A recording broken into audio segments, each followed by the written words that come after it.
My name is Noel Castry, and I am, though will not be tomorrow, literally, a co-editor of Antipode, along with Wendy Lana of Bristol University. It's my great pleasure to introduce to you this year's Antipode lecturer. He is Don Mitchell, a distinguished professor of geography at Syracuse University in upstate New York. Don is a theorist and an empirical researcher in equal measure. Over the last decade or so, he's forged a creative union between two otherwise distinct subfields of human geography, namely cultural geography and the geography of employment and wage labour. And he's done this using the theoretical insights provided by Marxist political economy and by reworking the concept of landscape so as to fold the material into the symbolic and vice versa.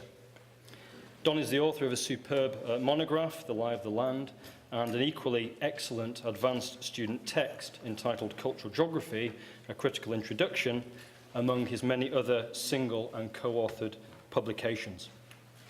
His main title, as you can see, is Labour's Geography, and Don will speak for about 45 minutes. So Don, welcome to Manchester and to the conference. I'm going to be making a critique of labor geography. And for those of you who don't really care about labor geography, it's okay, because the critique is mostly going to be through an empirical analysis of a few years right after World War II in what is known as the Bracero Program in California, which is a guest worker program that imported Mexican workers into California, actually across the United States, but California ended up importing the most, to do what was called stoop labor in the fields of California. And so it's mostly going to be an empirical discussion. For those of you who don't care about Mexican workers, California landscape, and that kind of stuff, it's also okay because there'll be pictures. So you'll be fine.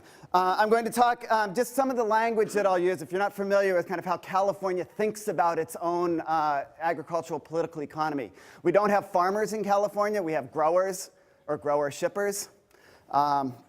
We don't, workers are either domestics. Those are workers who are based in the United States, sometimes citizens, sometimes not, of any race. Braceros are the imported workers. Wetbacks, in the language at the time, are undocumented workers coming into California, as I'll be talking about in this. I'm going to talk about labor geography. I'm going to focus particularly on the work of Andy Herod and just a small portion of it. And the reason for that is that I want to keep this down in time, but also because Andy's work was incredibly formative in my own work. We were in grad school together at Rutgers University, and the kinds of things he was thinking about really got me thinking about labor in the ways that I do. And so I might as well bite the hand that fed me, and especially since he's not here. He can't fight back.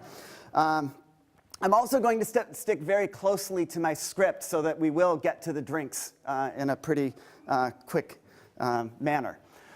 And one final thing, if you didn't read that at the bottom, don't worry about it. You'll get to see it again later.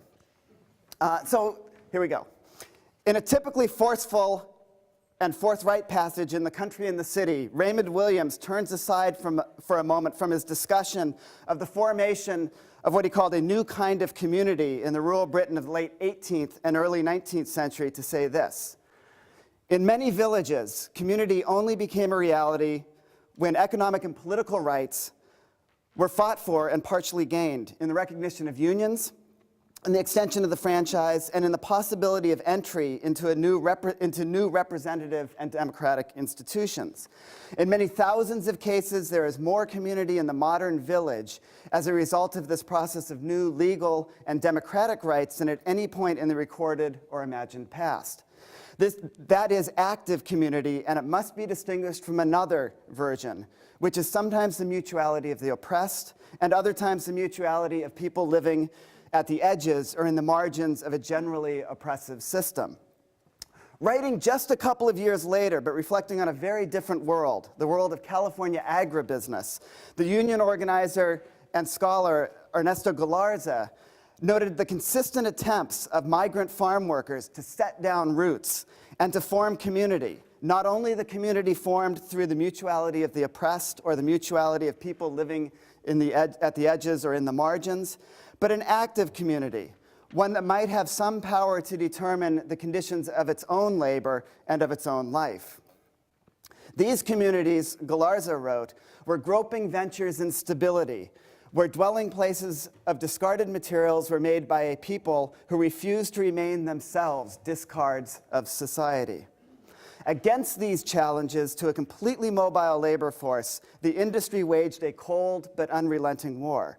Wherever and in whatever form the harvesters showed signs of putting down roots, shallow as they may be, they were condemned to destabilization forthwith. Chief among the weapons of this war, according to Galarza, was the introduction of the Bracero Program. Begun as a war effort in 1942, an emergency effort to import Mexican workers to the United States in the face of what was perceived to be a growing labor shortage as the United States entered World War II, the Bracero Program lasted in a few different forms until the end of 1964.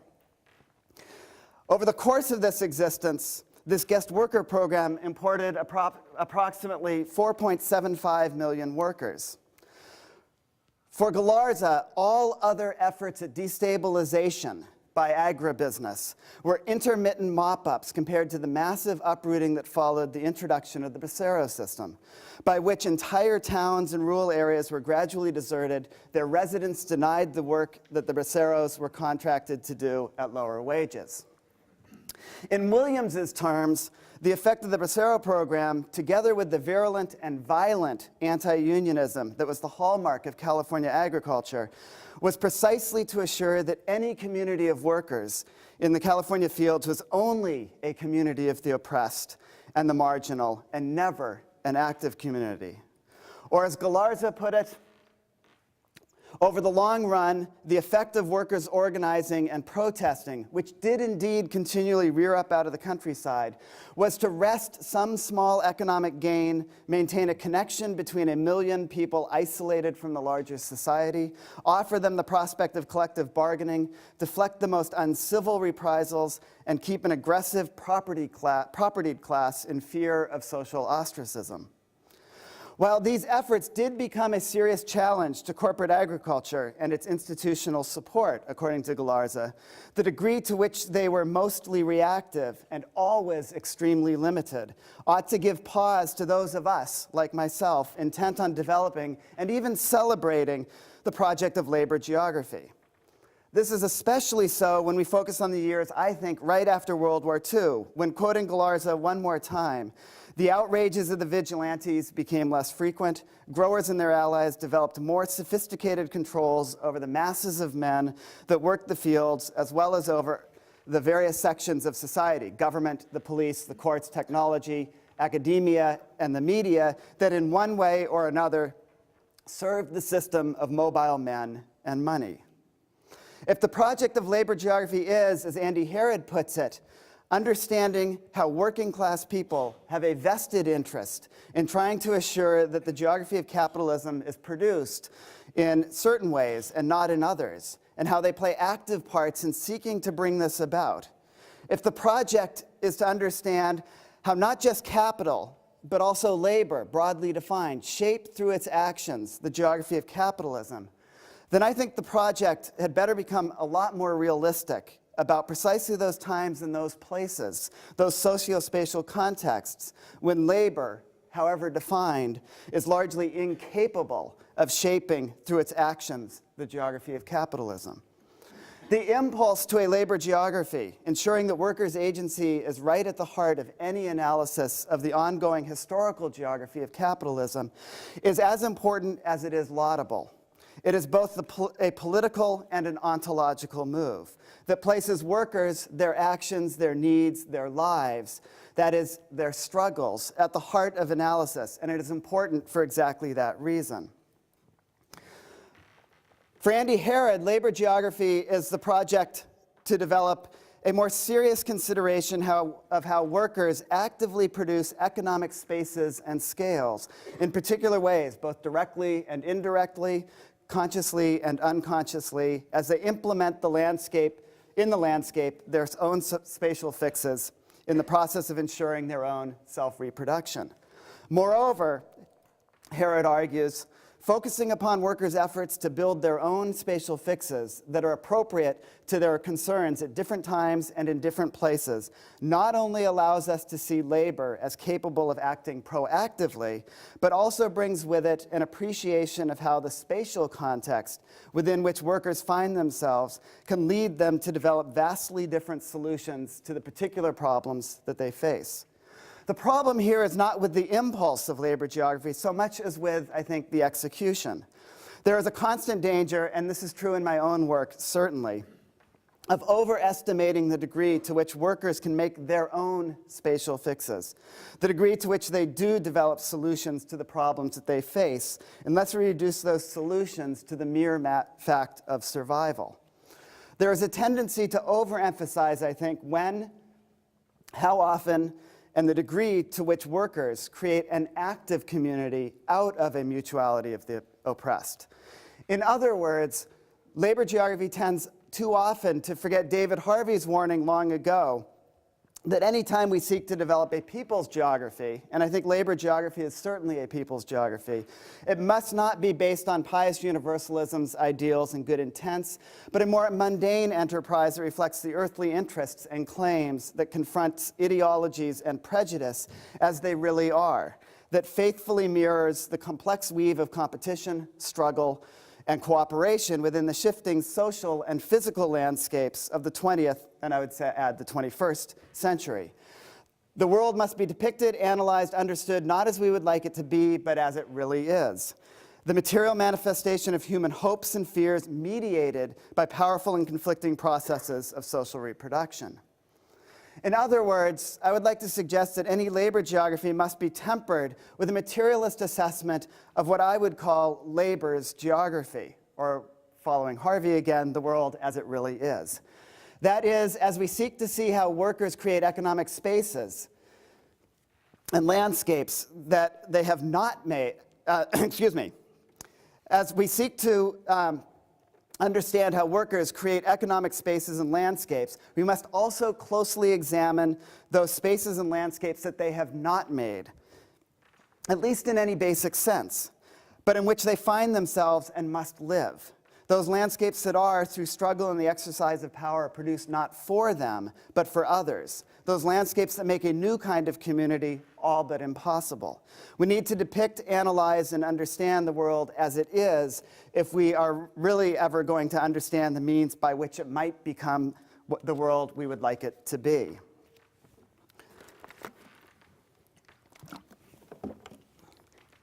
In California agriculture, there are and have long been two central and interrelated facts that define labor's geography. The first is that California agriculture, right from its beginnings as a commercial endeavor, has been capitalized on the assumption that the cost of labor power will be below its value. Labor will be cheap. To meet this assumption, growers and their allies have strenuously worked to produce a constant oversupply of workers.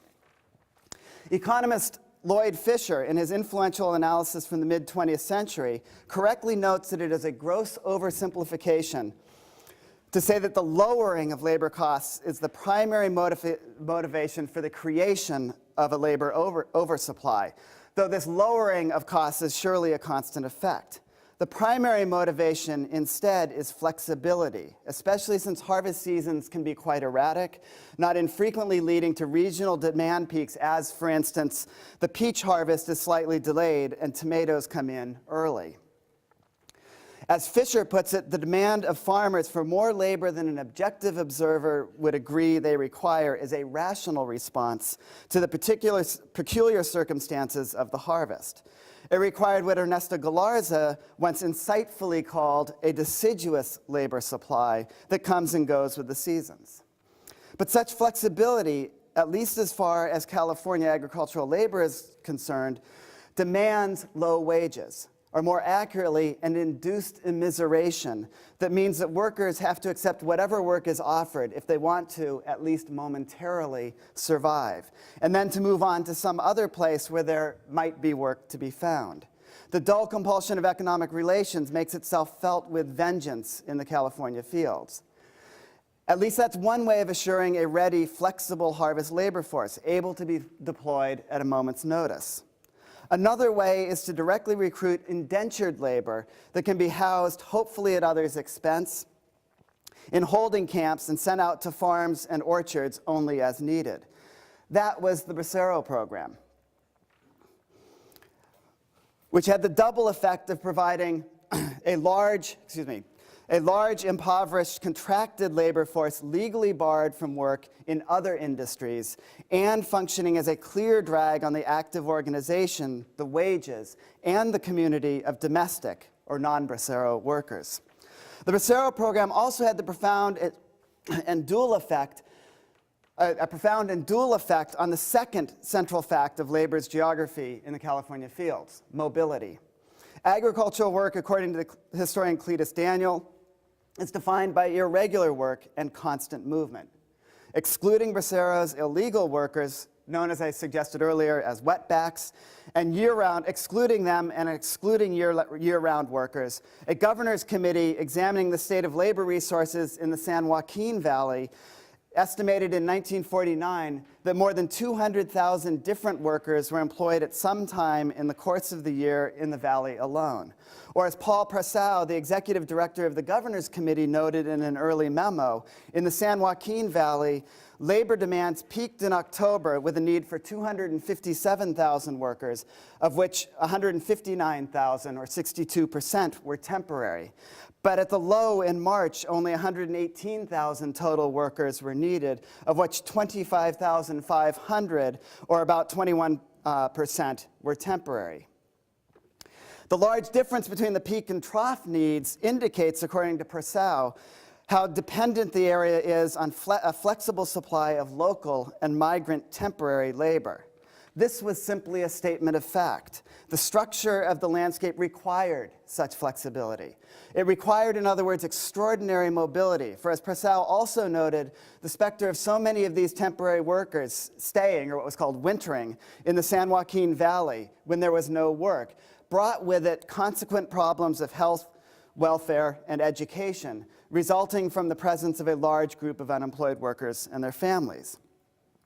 A 1948 survey showed that workers exclusively doing farm work worked an average of 159 days in a year. Those doing a mix of farm and non-farm work worked an average of 187 days. Among those with a home base in the San Joaquin Valley, what William Becker, a representative of the National Farm Labor Union, called a permanent residence and a community he calls his own. Among those, two facts stood out. First, for most workers, according to Becker, unemployment was the rule for part of the year. Second, for these same workers, it was not uncommon to travel or be transported 25 or 45 miles a day for work, and often to leave their home and family for 1 or 2 months to search for work in other parts of the state. As Becker asserted, it is important to note that when farm workers move from one area to another, they do so because there is no job at home.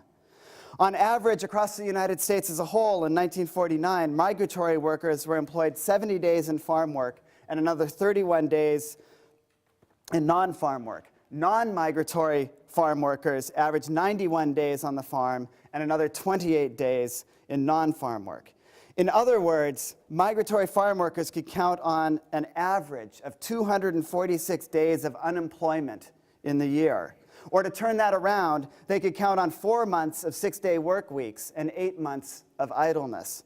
Or not really idleness, but rather the constant search for work when one job ended and before another began. The scrambling for resources to support self and family. The constant travel in hopes of finding some or any kind of work. While accessing this massive, fluid pool of reserved labor was often not difficult for growers, nonetheless, because it was an unorganized labor market, it was at times nerve-wracking. As Fisher argued, the need for flexibility required a constant oversupply of labor, but the question was whether that oversupply would appear on demand or not. A number of practices developed to address exactly this concern.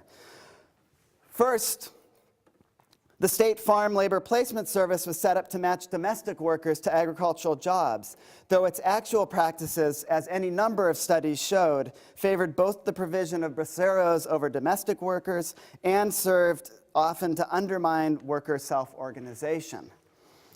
Second, labor contractors arose as critical middlemen in the labor pool. Contractors frequently provided housing, transportation, a meal service, payroll, and other functions for either a cut of wages or direct payment by workers.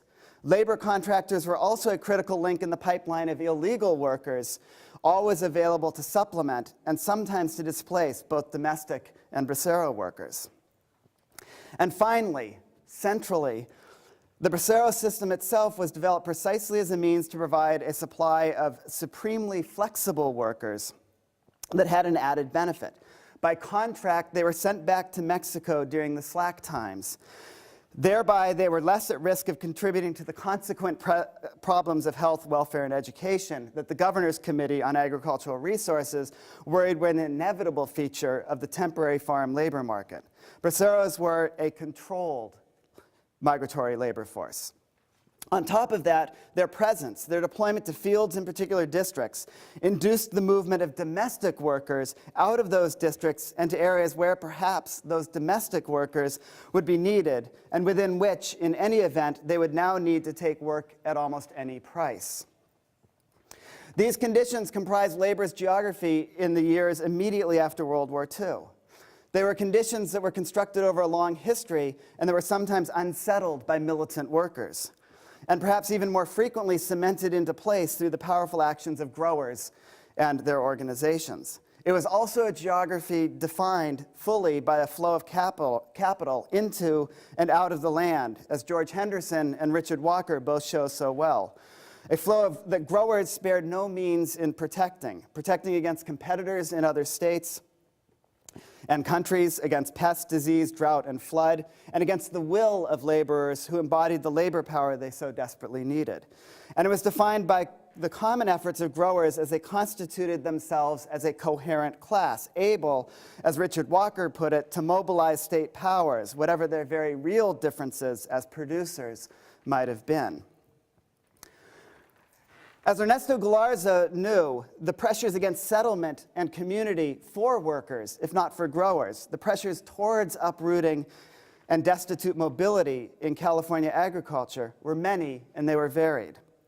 They included the work of vigilantes, the pressure of hunger, the desire for something new, the planned and produced oversaturation of labor markets, the single crop district geography of production that assured that massive acreage, farther than the eye could see, all of the same crop coming ripe almost all at once, and then nothing more for another year, and the low wages that made time off not recreation time, but life-threatening time. For many, even progressive critics and analysts, such mobility was a fact of nature. In the words of Harry Drobrish, then director of the California Relief Administration, later a progressive state senator, and himself a small farmer, writing in 1935, "It will be necessary," he said, "for the foreseeable future, that laborers shall migrate to serve the crops of California. The nature of crop plantings, which can be altered only slowly and within the limits of soil, water, and climate, and of economic structure, compels labor mobility." Of course, in California, there was and is little natural in the terms of crop plantings. Massive irrigation projects that moved subsidized water from one end of the state to another, decades of field leveling, hundreds of millions of dollars spent on crop breeding and now genetic engineering, innovations in picking, packing, and shipping, all of these determine the nature of crop plantings. But Drobrish was right in that the patterns of plantings and the economic structure did indeed compel labor mobility. This economic structure had a particular form. This form is partially one of sheer size. If the arid intermountain states that were almost completely dominated by massive cattle ranches, and Alaska, for which there was insufficient data, are ignored, the average farm size in the United States in 1950 was 198 acres. In California, it was 267 acres, or more than a third again as large. Again, excluding those interior West states and Alaska, the average percentage of large farms in the United States, those over 500 acres, was just under 6% of the total number of farms. In California, farms over 500 acres comprise just under 8% of the total. Perhaps more importantly, the percent of farms over 1,000 acres in California was 4.5 against 2.1% in the other non-Intermountain states, or more than double. In 1950, there were more than 99,000 commercial farms in California, of which more than 10% were Class 1 farms. That is the highest census category, which is farms that earned more than $40,000 from farm products sold. Only Arizona had a larger percentage of Class 1 farms, 14%, but that was on a base of under 7,000 commercial farms. Nationally, less than 3% of all farms were categorized as Class 1. Compared to other states, in other words, large farms in California were disproportionately numerous. Even so, what is striking about mid-century California agriculture is the persistence of smaller farms. But even here, the picture is complicated by the rise of managerialism, and especially the scientific management of farming. But that is perhaps not the most important point about the structure of farming in California. Three other trends might matter more. The first was the push towards the monopolization of packing, shipping, and marketing, coupled with a growing vertical integration of many firms across the agricultural sector. This vertical integration was only complicated, not annulled, by the fact that at the lowest rung on the ladder, the actual growing of food and the harvesting of it, grower-shippers often preferred to either lease fields or contract with small growers, often under monopsonistic conditions. Perhaps the most famous of these vertically integrated corporations was the DiGiorgio Fruit Corporation, though there are plenty of others.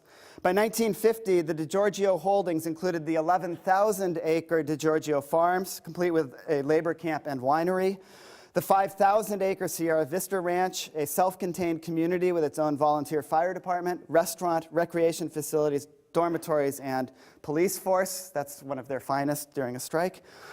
10,000s of other acres directly owned or leased from the deserts next to the Mexican border, ranging as far north as Marysville, 500 miles away. It owned numerous packing sheds and canning facilities, as well as warehousing operations along the railroad spurs. It operated brokerages that brought up other growers' crops, and outside California, it owned fruit auctions in Baltimore, Cincinnati, Chicago, and New York, as well as citrus orchards in Florida. In 1949, the DiGiorgio Corporation revenues reached $18,154,000, providing some perspective to that highest class of farms recorded in the census, those making more than $40,000. Critically for workers, by as early as 1935, 3/4 of all harvest labor in California was hired by 1/10 of farmers who controlled over half of all production. The labor market, in other words, was very much dominated by these large and often very powerful growers like DiGiorgio. The second, not always contradictory trend was towards what Walker accurately describes as a horizontal integration, often through cooperatives like the Sunkist or Blue Diamond cooperatives, designed to reduce competition, keep prices up, and maintain a common front vis-a-vis markets. One of the results of this horizontal integration was the creation of a single crop district of agriculture in California. As Stephen Stoll has put it, cooperation, horizontal integration, translated soil regions into corporate geography and institutionalized natural advantages. No longer simply a local pattern in trees and vines, regional specialization in crops became the basis of an industry.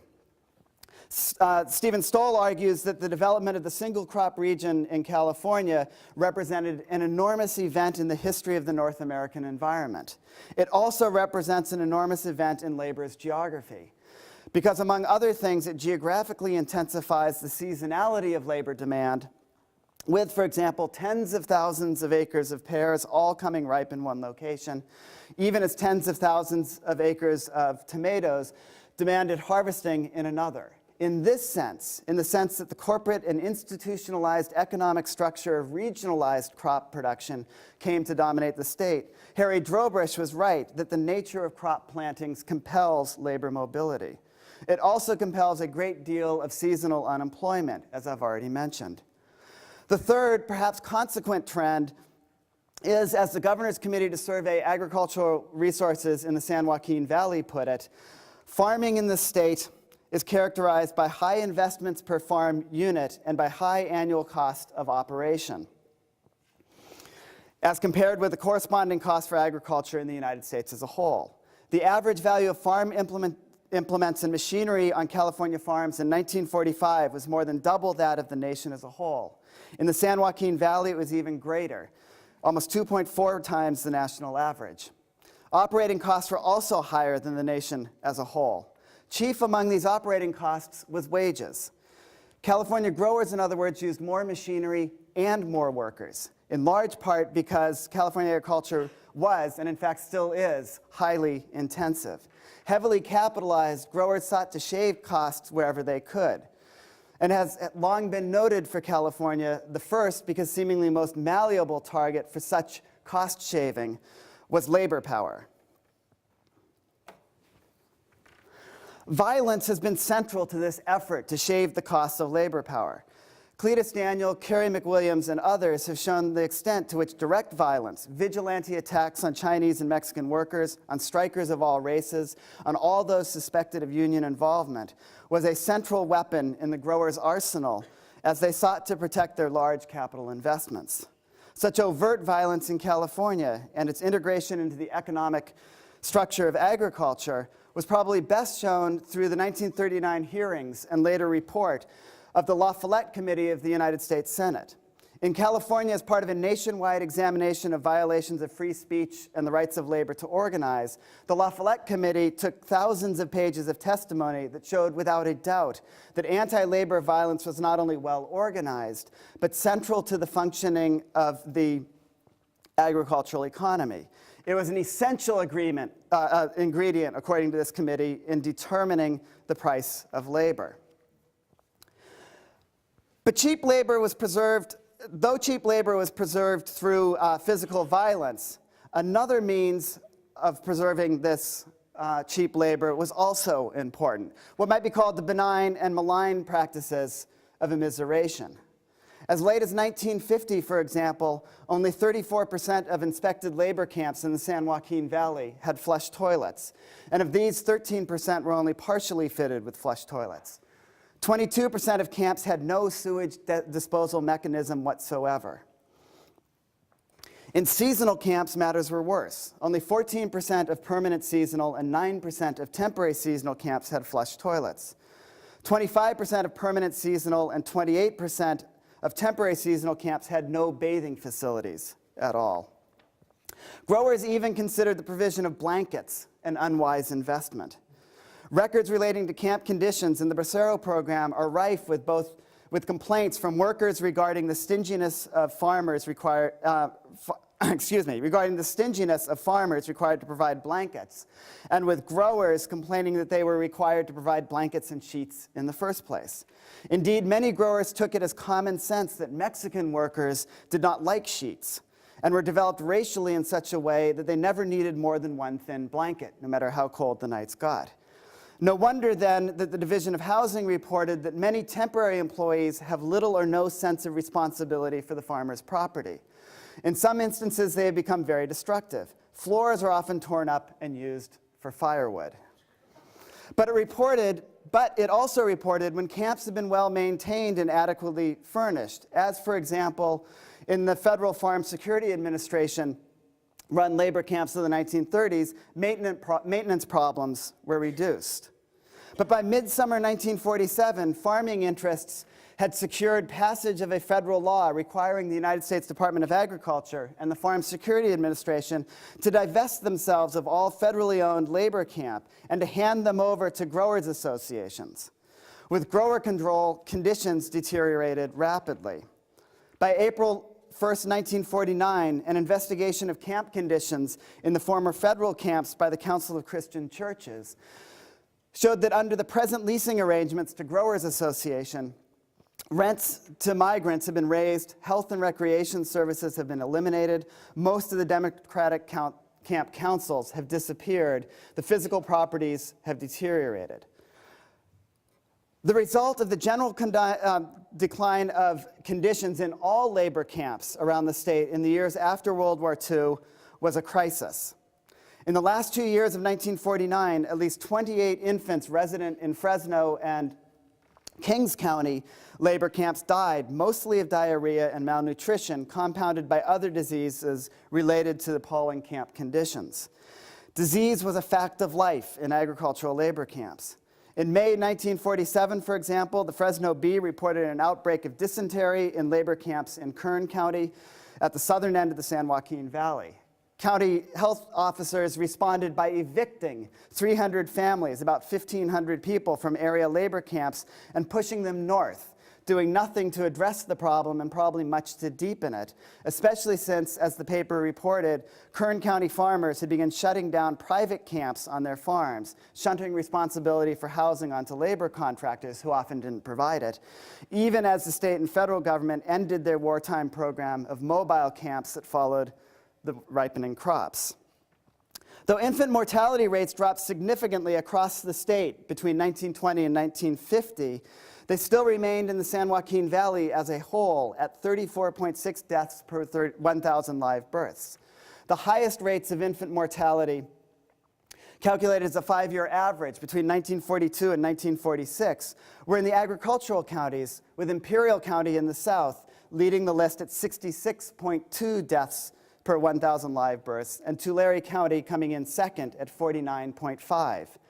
King and Fresno counties, the epicenter of the infant deaths in late 1949, were not the worst, but at 41.4 and 40.2 respectively, were well above the statewide average of 33.2. And though these infant mortality rates were dropping, a report by the chief of the Division of Preventative Medicine in the State Department of Health reported at the end of 1949 that the rate of infant death from diarrhea and enteritis, the proximate causes of death among most of the 28 infants in Fresno and Kings counties, has remained constant. The reason for these elevated infant mortality and steady diarrhea and enteritis rates, according to the State Department of Health, was what it called environmental sanitation. Persons living in temporary accommodation or substandard housing or labor camps, the Department of Public Health reported, are more apt to be subject to failure in the basic points of environmental sanitation. It is in such surroundings that many agricultural workers find themselves for varying periods of time. Although not all labor camps present a risk, except when maintenance or supervision is lax, many camps, however, have been found upon inspection to lack provision for many essential factors or for proper maintenance. The risk to the health of the occupants is corollary. This was hardly news. For generations, government commissions, citizen groups, and sometimes even farmers themselves had bemoaned the sorry condition of labor camps in the state, often linking such conditions to elevated rates of disease and death, as well as to outbreaks of worker militancy. In other words, rotten, that is, deadly conditions in the camp were a structural part of the farm labor system in California, not an accidental or contingent one. And such conditions were frequently reinforced by state actions, even in the midst of a crisis. So, for example, even as newspapers around the state were reporting on the Fresno and Kings County infant deaths, at times even writing darkly of starvation in the bountiful agricultural fields, Governor Earl Warren's personal secretary was chastising the head of the Division of Housing because its inspectors were being too hard on growers who kept substandard and appalling camps.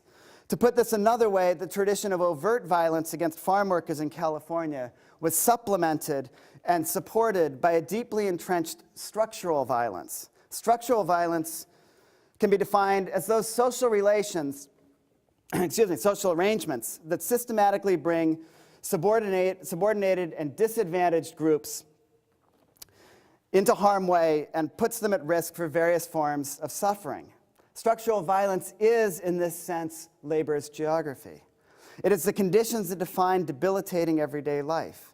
In Paul Farmer's terms, structural violence is suffering that is structured by historically given and often economically driven processes and forces that conspire, whether through routine, ritual, or, as is more commonly the case, the hard surfaces of life, to constrain agency, such that illness, injury, and premature death become inevitable. The labor camp system in California developed in relation to the circulation of capital through the fields and as a means of storing up the labor oversupply so necessary to the agricultural system is both an immediate cause of such structural violence and its immediate manifestation, as those 28 infant deaths at the end of 1949 made clear. These deaths once again brought the form that structural violence in the California fields takes into searing public visibility.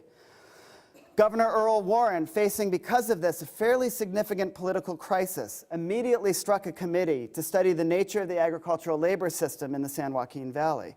The committee, made up of respected politicians, labor union officials, academics, and as they were called at the time, club women, drew on the combined resources of the major state agencies, the Departments of Employment, Public Health, Industrial Relations, and so forth, to undertake a series of incisive studies. Hearings were held up and down the valley to take testimony, and by early 1951, a 400-page report with detailed recommendations was issued. These recommendations addressed everything from the licensing of labor contractors to liquor law enforcement to the creation of recreation centers for children of farm workers. But it did not make recommendations concerning the inclusion of farm workers in the Social Security system or access to unemployment benefits, either of which the committee itself argued would have done more to stabilize the farm labor market than any other intervention. Opposition to such inclusion in the recommendations was fierce among grower organizations, making clear that what they wanted was decidedly not a stabilized labor market, at least not among domestic workers. The report was well covered in the media, with innumerable newspapers opining that finally, perhaps, and despite these elisions, something would be done about the conditions in the fields of California, particularly for domestic workers. But nothing was, or at least not much, or at least not as much as many involved with the committee or following its progress would have wanted. Instead, under considerable pressure from California farmers, the United States Congress passed Public Law 78, which regularized the importation of Bracero workers. The wartime emergency Bracero program was legally to have ended in 1947. But the Immigration and Naturalization Service nonetheless negotiated a new importation on its own agreement with Mexico in February 1948. And for the next 3 years, until Public Law 78 was passed, Braceros were imported under a set of administrative agreements. While it is true that during this period, which is the period surrounding the infant deaths in the San Joaquin Valley, the number of Braceros imported to the United States was considerably less than those during the war years. These new importations were massively supplemented by Immigration and Naturalization Service practice of paroling workers illegally in the United States to growers as legally contracted braceros, a practice ratified by the Mexican government. In 1949, for example, only 20,000 new braceros were admitted to the United States, but some 96,000 illegal workers were paroled to farmers. When public pressure forced the INS to actually deport some undocumented workers, the INS engaged in a practice that it itself referred to as a walk around the statute, wherein they would take apprehended aliens to the Mexican border, have them put 1 foot across the line into Mexico, and immediately recontract them, regularize them as braceros. As beneficial as this system was to growers, it lacked the sort of predictability and stability that a statutory program, like the War Emergency Program of labor importation, could provide. Growers therefore pushed for a new law, one that would stabilize bracero importation. Public Law 78 was the result of these efforts.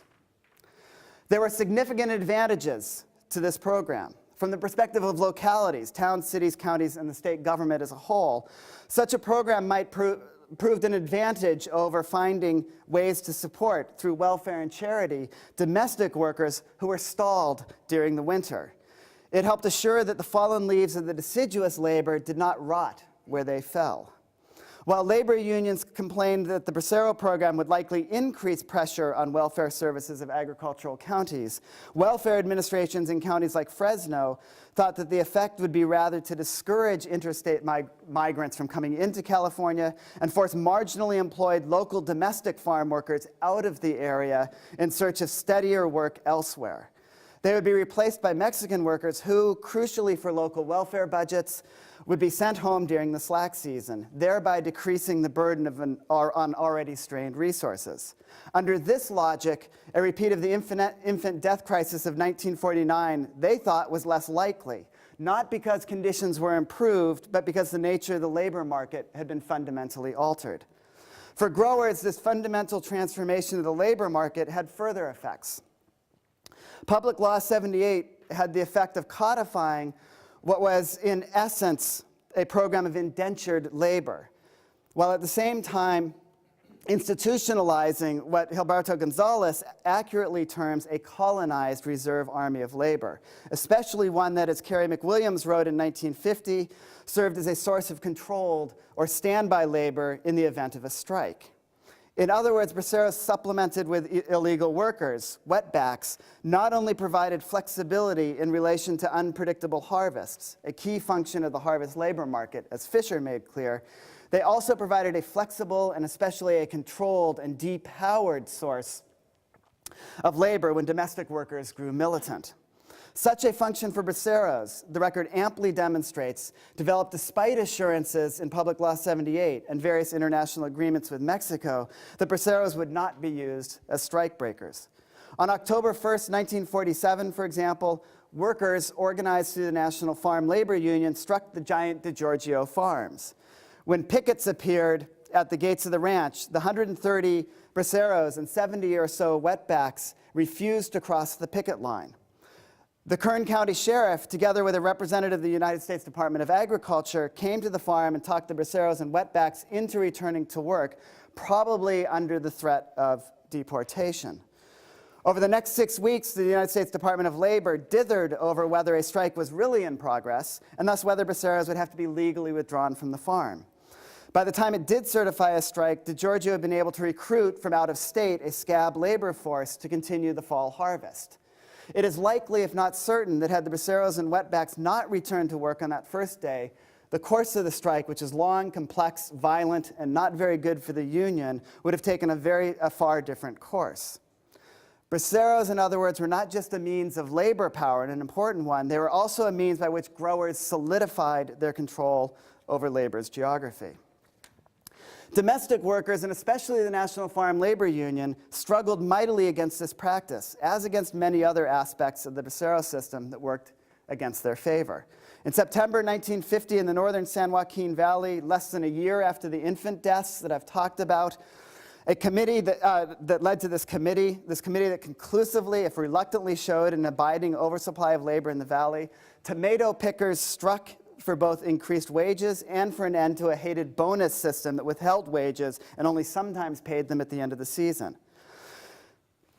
Though the NFLU was assured by the Farm Placement Service that no certification of Braceros has been requested nor given for Mexican nationals in the tomato district, Ernesto Galarza, at the time the primary organizer for the union in the area, asserted that both illegal workers and Braceros were extensively recruited and used. On top of that, even though the United States Department of Labor had been notified as early as 19 September, the day after the strike began, the recruitment of undocumented workers as scabs was extensive, and the INS was despite the fact that the INS was asked by the Labor Department to intervene as early as 20 September, by 11 October, 3 weeks later, the INS had taken no action. Typically, harvest workers were housed in grower or contractor camps, and when the strike began, domestic workers faced wholesale evictions. In response, the NFLU asked the state or federal government to make available one of these surplus government camps. But their request was to no avail. The state of California averred that it had no authority to transfer camps to organized workers. It could only transfer them to organized growers. Even against such long odds, recruitment of Braceros and wetbacks, wholesale evictions, and little alternative housing, added to which were stringent policing of pickets based on a new law limiting the rights of workers passed in the wake of an asparagus strike 2 years before.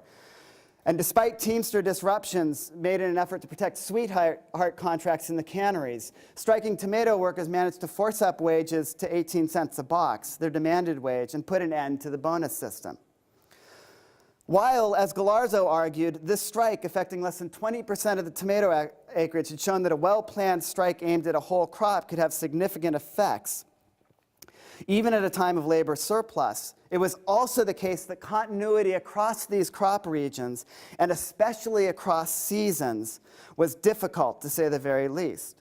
The anchor of organization in such a situation, Galarza wrote, would have to be among resident farm labor families with which year-round contact could be made. Resident workers had to become an active community. But as the Bracero Program was regularized, this was just the labor force and the kind of community that was undermined.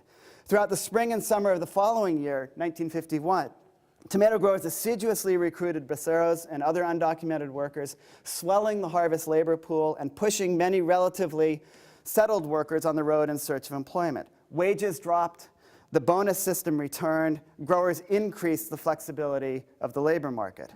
And like so many before it, the extensive investigative reports and recommendation of the Governor's Committee, which strongly advised finding ways to settle the labor force, sunk with hardly a trace on the landscape. It's a welcome slide. There is no doubt that workers, no matter how disempowered, have agency. But I don't think that's the particularly interesting point.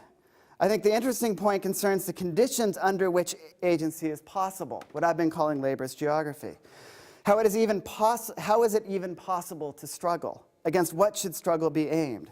At the level of theory, at the level of a project of labor geography, this implies that while the impetus to put workers first is, I think, the right one, and while the desire to critically acclaim the abilities of workers to make their own worlds has a crucial political purpose, sometimes this desire and this impetus stands in the way of the kind of clear materialist analysis of conditions that I think also needs to be undertaken. At the level of practice, this point was something that Ernesto Galarza understood very well.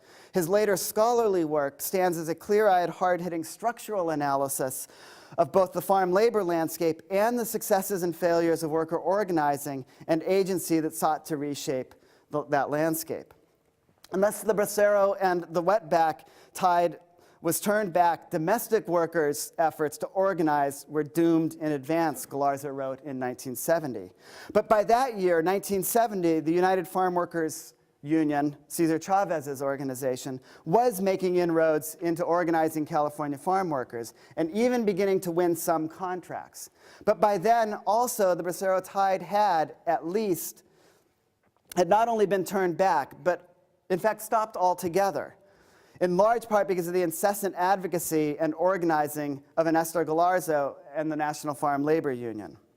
But this was a long time in coming, and in fact it was incredibly temporary. By 1980, conditions had returned very much to 1950 conditions.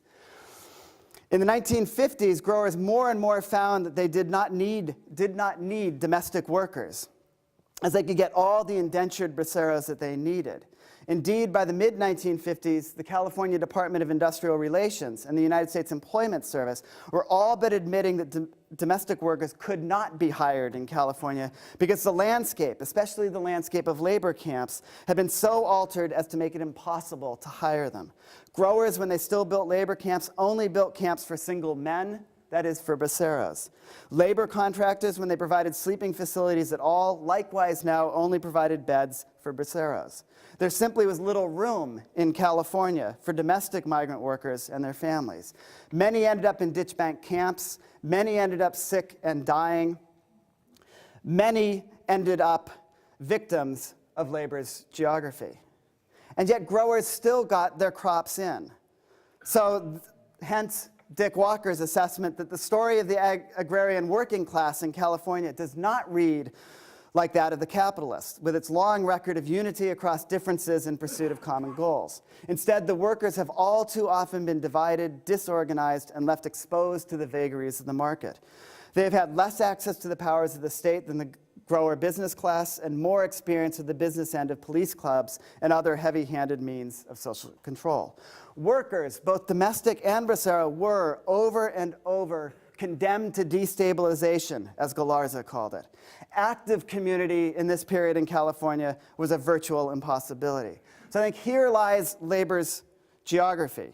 Here needs to be the starting point, I think, of any realistic labor geography.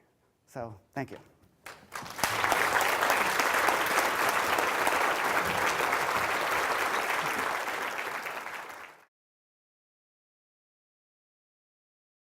explicate a lot of what you said there, because there's so many obvious parallels to plantation labor, not just in terms of African Americans, but I was thinking of Jim Duncan's work on plantations in Ceylon, indentured laborers from sort of Tamil India. I mean, it's incredibly similar. So I'm just wondering, where does race come in here? Does race enable these labor geographies, or is it just a part of the economy you're talking about? Yeah, so the question is, how do we think about historical geographies of race in this? And that's actually a very complex question.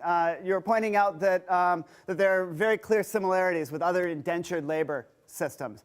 When I called this an indentured labor system, I was drawing on the work of Kitty Calavita, who uses that term, I think, quite effectively in her work about it. Others have pointed up in my archival research, I think it's very, very well supported, that it is, in fact, a program of indenture, and it's very similar to that.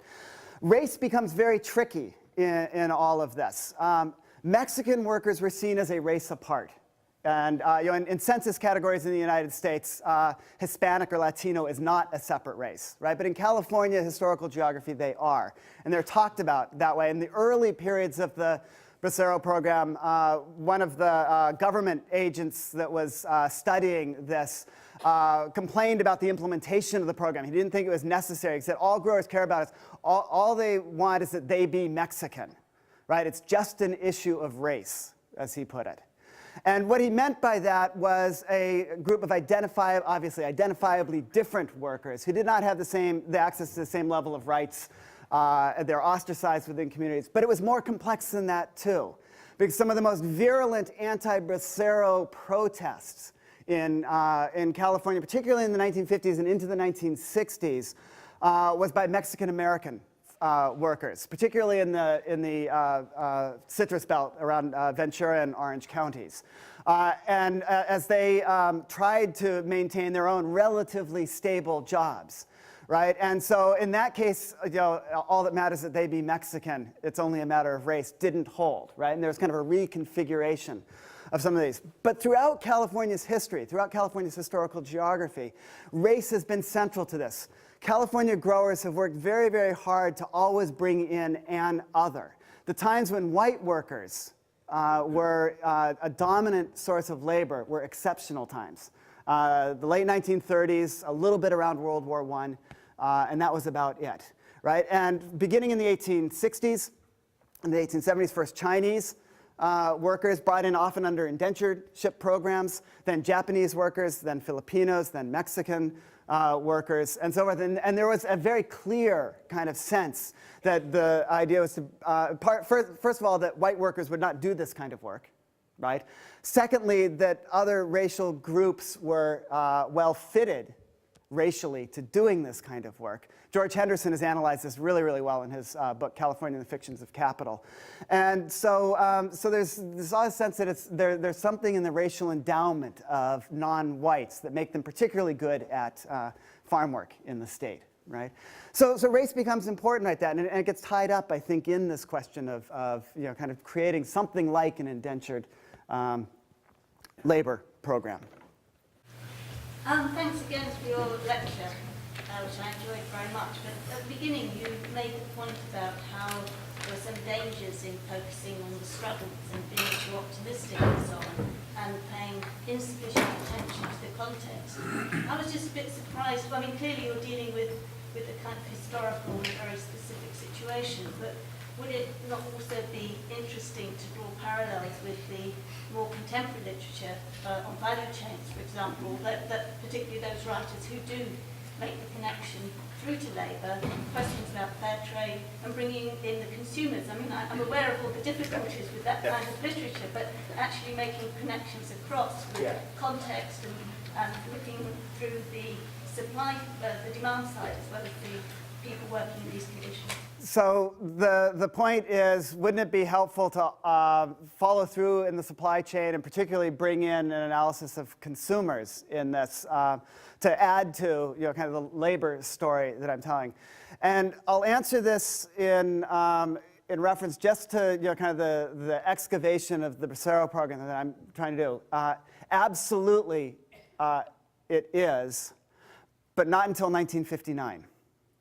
Right? Beginning about 1959, I mean, it probably would before then, but beginning about 1959, consumer groups really start agitating against the Bracero Program. Often organized through churches, not always. Sometimes organized through unions. Organized also through the community service organizations where Cesar Chavez got his start, Fred Ross, Dolores Huerta, who was so important to the United Farm Workers and so forth, kind of cut their teeth there. They were making a lot of these kind of alliances between consumers and workers. It comes out, of course, most prominently in 66, 67, 68, after the Bracero Program has been eliminated. And there's a complex story to how it really gets eliminated. But after it gets eliminated, with things like the grape boycott, the lettuce boycott, and so forth, that helps allow for a lot of what the United Farm Workers was doing to actually stick, right? And they were able to win some contracts through that. So if we think about it historically, the place, just thinking about it kind of in the narrative of the program itself, the place where they start coming in as a political force, for the kind of change of supporting worker rights and so forth, that kind of political force. The place where they come in then, it begins about 1959. And it really takes off in 1966, 1967. And it's a really fascinating story. I'm just beginning to get to that part of it and trying to work through all of that. And I think that's absolutely right. If I took it back again, one of the things that, in fact, an earlier piece that I've done that looks at the very first years, when the Braceros first show up in California, in particular in California, they're feted with bands, dinners. They're going to save the crops. They're going to be able to maintain cheap food on the home front, in particular. They're feted for this. They go on strike. The first ones go on strike within a week, but the party's over and they immediately go on strike. But there was a whole move by the Farm Bureau Federation and by a whole number of others to try and really bring in consumers, and particularly, of course, housewives who are shopping as the draft picked up and so forth, to be on the side of supporting the Bracero programs. There are all kinds of kind of cross-cultural things that church groups were doing to try and show that the Braceros were our friends. And this good neighbor is tied in with FDR's good neighbor policy. It's also another fascinating kind of story. So I think there's a set of things to look at in that. But I do think that it really is fairly late in the program that as a political power, right? And things like some of the fair trade things now, that happens late in the program. Well, I'm not really sure of all the reasons yet. I'm trying to figure out some of this right now. Thank you.